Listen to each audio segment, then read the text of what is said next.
দেখো, প্রথমেই এটা জানিয়ে রাখি যে আর্লি মর্নিং ট্রেডে নেগেটিভ ছিল, শেয়ার বাজার পতন ঘটছিল।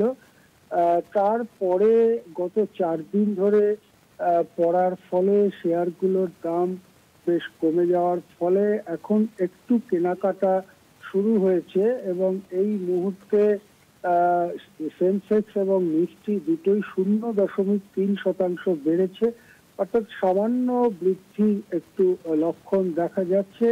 এখন প্রশ্নটা হচ্ছে যে ভারতের জিডিপি অর্থাৎ অভ্যন্তরীণ উৎপাদন বৃদ্ধি হয়েছে অভূতপূর্বভাবে, 8.2% জিডিপি বৃদ্ধি হয়েছে জুলাই সেপ্টেম্বর ত্রৈমাসিকে। সাধারণত ধরে নেওয়া হয়, দুনিয়া জুড়েই এটা সাধারণত ধরে নেওয়া হয় যে জিডিপি যদি ভালোভাবে বাড়ে, জিডিপি বৃদ্ধির মধ্যে যদি তেজিয়ান ভাব দেখা যায়, তাহলে তার প্রতিফলন শেয়ার বাজারে পড়ে। ট্রেডাররা শেয়ার কিনতে উৎসাহিত হন, কেননা তারা ধরে নেন যে বাজার আরো ভালো হবে, কেননা ব্যবসা বাণিজ্য বাড়ছে। কিন্তু জিডিপি বৃদ্ধির ওই একটা প্রায় অত্যাশ্চর্য গল্পটির পরেই পরপর যে সমস্ত তথ্য সামনে আসছে, তাতে অর্থনীতির ব্যাপারে খুব ভালো যে ছবি তৈরি হচ্ছে তা নয়। তার মধ্যে একটি অবশ্যই শেয়ার বাজার শনিবার থেকে বুধবার পর্যন্ত টানা 4 দিন পড়েছে।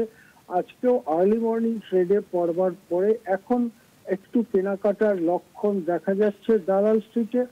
দ্বিতীয় আরেকটি ব্যাপার হচ্ছে, লোকে আবার সোনা কেনা শুরু করেছেন।